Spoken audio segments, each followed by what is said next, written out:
Hello, Georgia Realtors. I'm Judge Parker of the Metro South Association, your 2017 Forms Committee Chair. Today I'd like to go over a few key points regarding the GAR Forms Revision package. Generally, the GAR Revisions package is released in the spring of each year in order to correct any minor mistakes found in the annual GAR Forms package, which is released on January 1st of each year. However, this year the Forms Committee opted to make substantial and substantive changes to two of the GAR forms, the F-79 All Cash Sales Exhibit and the F-123 Community Association Disclosure Exhibit. Starting with the changes to the F-79 All Cash Sales Exhibit, the Forms Committee was receiving a number of requests that would allow a seller to limit an all-cash buyer right to unilaterally extend the closing date for 8 days in the event that the all-cash buyer decided to get a mortgage on the property and the lender was not ready by the closing date. The F-20 Purchase and Sale Agreement allows a buyer, even an all-cash buyer, who decides to take out a mortgage to unilaterally extend the closing date for 8 days in the event that the buyer's mortgage lender is not prepared to close on the agreed-upon closing date.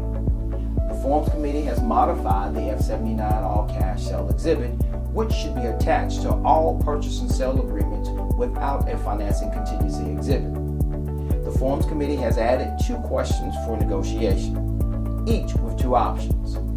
To the F-79 All Cash Sale Exhibit, the first question indicates that while the buyer has sufficient liquid assets to purchase the property, with all cash, the buyer either reserves the right to secure a loan or the buyer shall not have the right to mortgage the property being purchased. The second question applies if the buyer retains the right to secure a mortgage. If the buyer retains the right to secure a mortgage, the parties must then decide whether the buyer retains the right to unilaterally extend the closing for 8 days if the mortgage lender is not ready by the agreed upon closing date, or whether the buyer would lose the right to extend the closing for 8 days in the event the mortgage lender is delayed. It is important to note that all the other reasons for unilaterally extending the closing date for 8 days are still in place. The second substantive form change is the F-123 Community Association Disclosure. This form has been renamed to Payment of Community Association Fees and Disclosure. One of the biggest changes to this form is that the fees associated with obtaining a Community Association account statement or clearance letter are paid by the seller, since it is an expense that is necessary for the seller to provide good and marketable title to the property. The revised F-123 also added a subsection for transfer and initiation fees for the seller to disclose. The form stipulates that the seller must pay for any fee increases that were not initially disclosed on the F-123 or subsequently disclosed in a notice to the buyer not later than 3 days prior to the end of the due diligence period.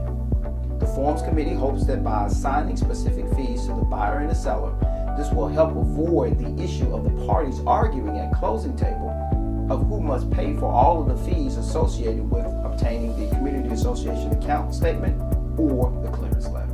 For information about the 2017 GAR Forms package, please visit www.garealtor.com.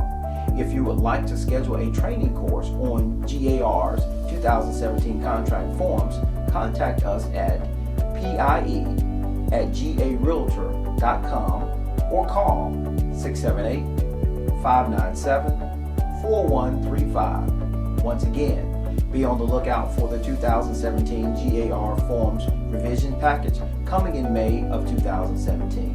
I'm Judge Parker, and thank you for tuning in.